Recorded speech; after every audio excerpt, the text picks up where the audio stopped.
Good afternoon, YouTube. All right, this is part three. Part three of my commentary. So, anyways, the last comment I made, it got cut off. So, what I was saying was that other races and other minority groups, when they come here to this country, they come here with nothing. They don't have any money. They are not wealthy people who just came here and just, established businesses. Because one thing I could observe, even from years ago, when, in New York and when the Koreans and Asian, Koreans and Chinese people and even people from certain Caribbean islands, when they come here, they don't open up a business in some elaborate, high rental areas. They usually start off with very modest, moderate, and sometimes it'll be very low income areas. And what I mean by that is that they go to predominantly black neighborhoods. They'll open up a convenience store or a fruit stand or any place else, and they'll go in their community. They'll go into the communities. They go into black communities at that, and open up a little store, a little shop, and they cater towards with their own people. And sometimes, well, not sometimes, most of the time, it's the mother, all the kids, everybody's working together. But they take these odd little jobs and mostly they establish their own. Because when I went to Venezuela, I was on a cruise and I went to certain countries, and a lot of these countries, they don't have a welfare system. They don't have corporations and companies that they hire people to work for. So what they do, they work for themselves. So they already came to the United States with a mentality of establishing a business. And what they do is that they focus on within their own community. I mean, look around. The Indian restaurants. Every single Indian restaurant that I've gone to, they came from India. And Indian people, they got those, born, raised, educated in London and the United States. But the more affluent families, you could say. But not all of them are from that type of background. So you take the typical immigrant, and let's take someone from India, and they don't have anything. Look at where they start. They go into the most rundown ghetto neighborhoods, open up a little Indian store. They go to the neighborhoods of other Indian people, and they open up a restaurant because they see a need. And they always stay busy. Always. I ain't never seen an empty Indian restaurant ever in Atlanta. Picking up food, dining in, nothing. And they be working day and night.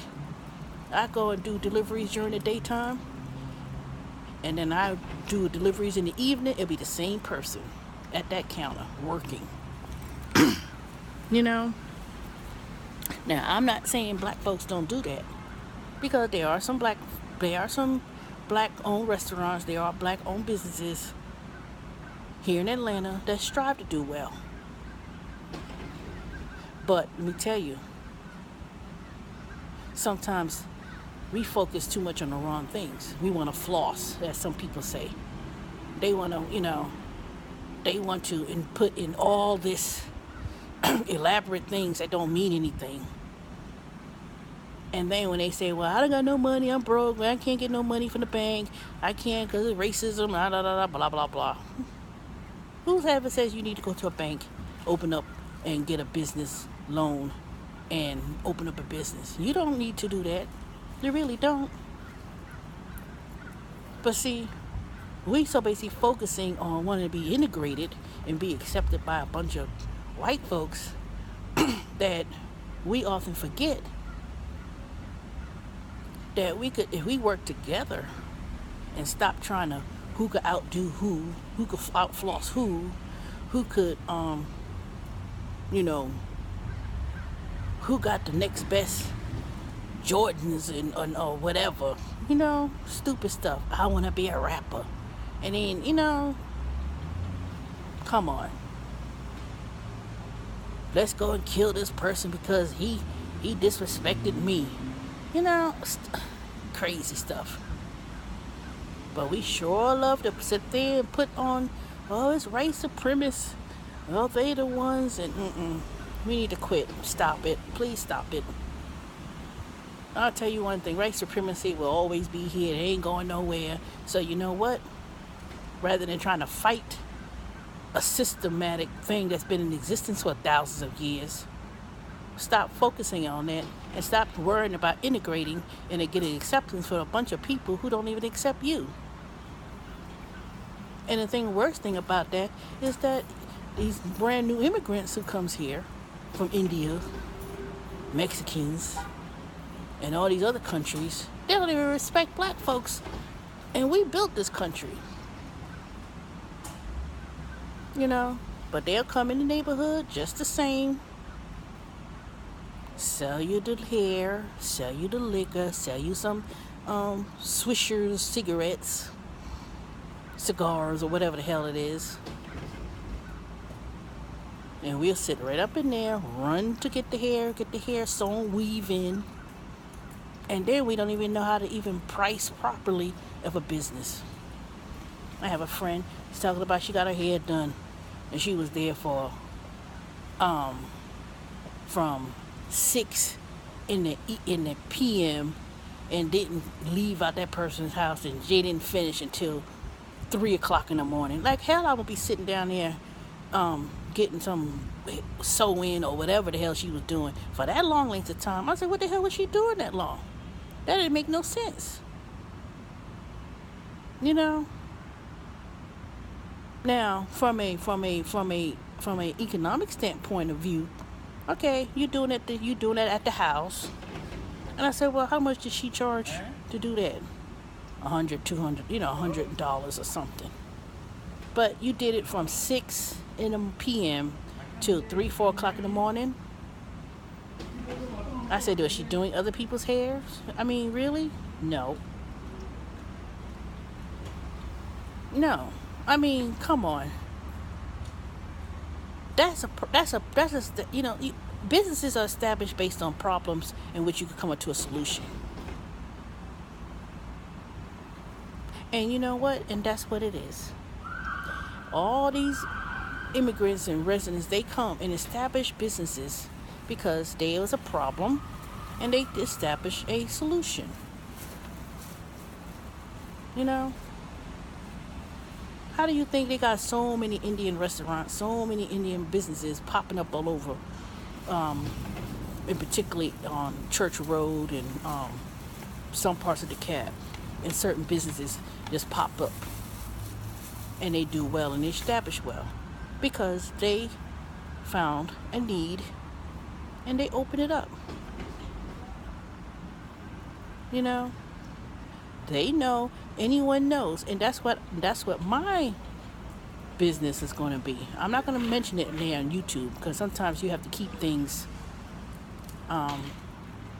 secret, I guess. Don't always tell everything. But appropriation of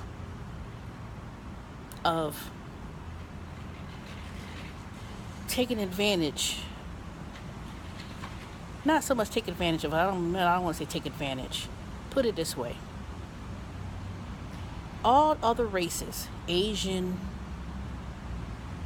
Indian, even Mexicans, They always taking advantage of black folks in regards to either providing a service, fixing a service, charging us a service, running businesses, and we too busy spending and being consumers, but we're not being capitalizing on anything. Everybody else is making money off of black folks. We wear the most weed, we wear the most whatever, fingernails and everything else. But that one person ain't got a damn business or got a monopoly. We ain't got a monopoly on nothing. On a dang thing, nothing. And I feel that's a shame. That is a shame. I don't know. I'm not even going to say I'm going to be mad. Because you know what? I realized in these last 10 months, I'm going to have to do things and follow the lead of what these Indian people and Mexicans and Asian people do.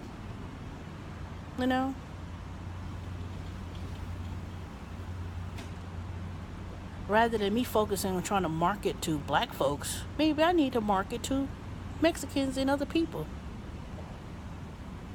Turn the tables around. One good thing about the internet and about doing a business online, they don't always have to see who you are.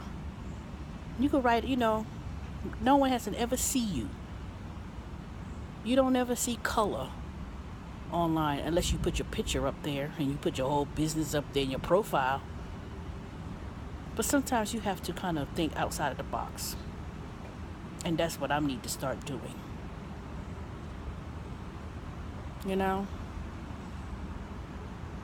Maybe I'm going to start going into the Hispanic communities and the Indian communities and start offering services the same way how they come to our neighborhoods and making money and riches off of us. So I'll do the same thing too. Oops, it's about to rain. But anyways, I'm going to sit here and I'm just going to chill. I'm in front of the library. I'm going to, check out some information and put more focus on doing what's best for Teresa and not being a slave to all of these ride-sharing companies. Yeah, it's going to be a temporary ways of making, temporary solutions of cash. But this ain't going to be my main so-called hustle. It ain't. I'm not going to sit here and make uber rich, and they throwing nickels and dimes. Because it doesn't make any sense. All right, y'all. So that's the end of this commentary, part 3. So I'll talk to y'all later. Bye.